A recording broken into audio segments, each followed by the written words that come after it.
People are always saying that human connection is so important. But what I've found with my trauma, it's not. um, it actually it isn't, because to have this level of trauma, the only way you can connect with someone truly is for them to get it.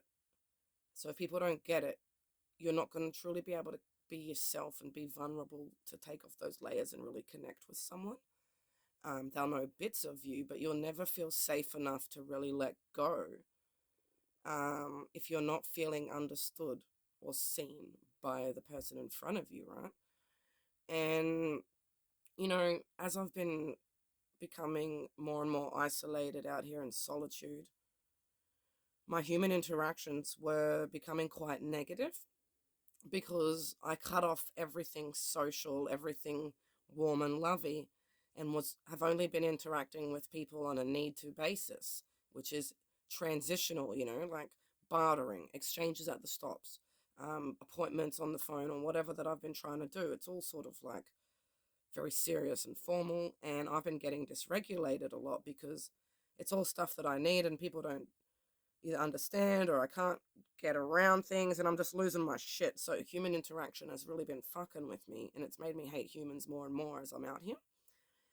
However, the last few weeks I've been hiding in the trees, not hustling and bartering, and not out killing myself in the real world. So I've been able to slow down, and I've only been stepping out to do little basic things like go to the shop, go to the petrol station, take my dog to the park. So I've actually been able to have human interactions that are positive. And what I've found just the last couple of weeks, because I'm in solitude and isolation and I'm not dealing with humans much, I've been talking to myself a lot more. But the last couple of weeks, because I've been having positive interactions, I haven't been in my own head as much talking to myself. So what I've realized is it's not so much the connection as interaction and engagement and just being a human.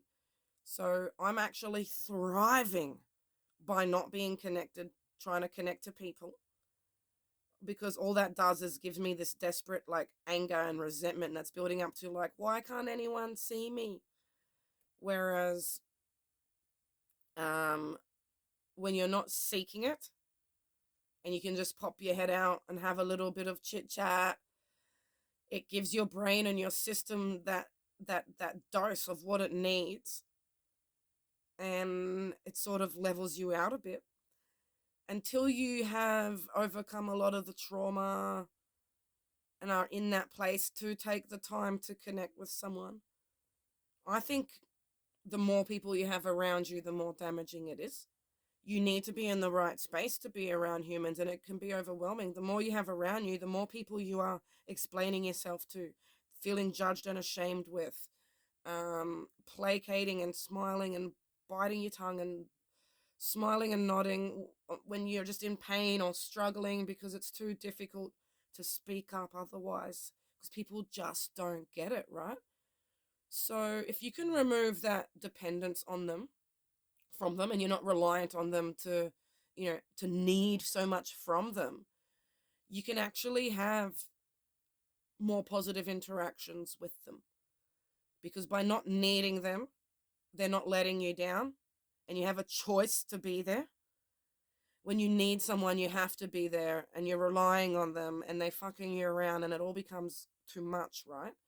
Whereas if you're just popping out, saying hi, talking about the weather, and then going back to your little hole, you're not going to see humans as negatively, because every interaction you're going to have is going to be short and sweet and positive. And that's what I'm finding. And it's giving me more positivity throughout my days when it happens, and it's making me feel less anger and less resentment.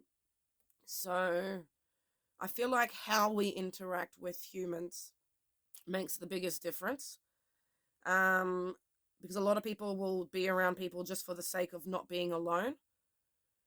I've done that so much, and that's how I lost myself, because you can't be your true self when people don't know you and they don't get it. I've been in situations where I'm saying and doing things I'd never normally say or do just to fit in and not be judged and laughed at. You know, I've been hanging around straight women, checking out the guys playing AFL, and I'm like, oh, yeah, he's hot. Like, why? I'm not talking recently, but like, why? Why do we do that? Because we're too afraid of being different or judged or the outsider or not belonging or fitting in, right?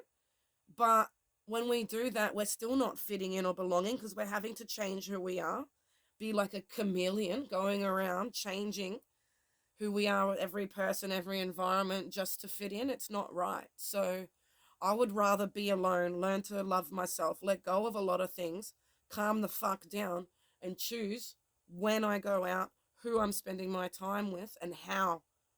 And sort of be more control of those interactions so that I can have more of a positive experience with humans.